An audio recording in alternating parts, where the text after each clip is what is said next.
Eric Holder continues to deny any cover-up over Operation Fast and Furious. Part of that conversation is our local Congresswoman Ann Marie Burkle here to talk about that. Hey, thanks for coming on. Can I give you my take on this first of all before you talk? Can I do that? Oh, you sure can, Joe. I'm fighting mad about this, and I think people should be fighting mad about this too. Can we please stop pussyfooting around on this thing? This has been going on. This has been going on for a year.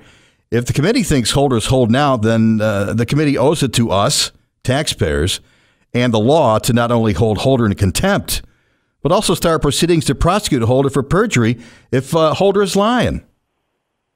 What do you think? Well, I think you're right on target, and I think the committee agrees with you. The chairman is proceeding with the contempt of Congress proceeding. So, yesterday there were complaints that this was an election year ploy. Had the Attorney General and Department of Justice complied with the request over a year ago, I mean, you think about Brian Terry died in December of 2010. That's how long this has been going on.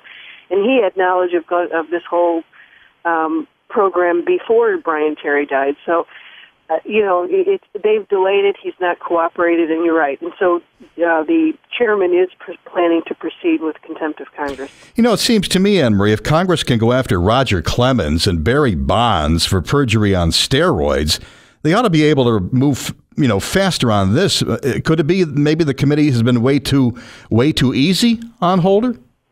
Well, out of respect for the administration and out of respect for the process, I think the chairman's been fairly patient, but as you saw yesterday, the entire committee, well, I should say the Republican side of the committee, is very concerned, angry with his stall tactics, and he just won't take responsibility. There's two questions. Did he know about it?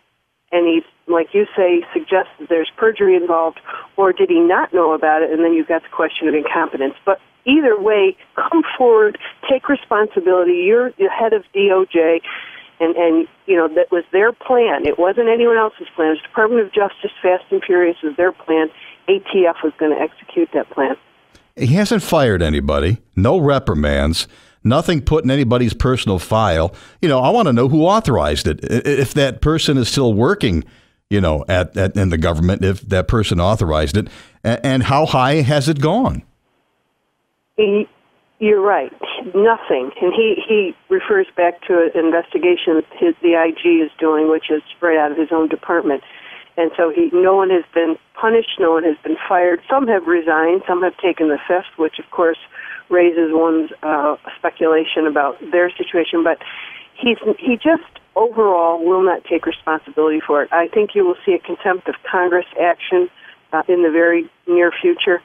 And then beyond that, it'll be interesting to see what happens. But I don't think, I know that this is not going to stop. Yeah, grossly inadequate answers from him so far.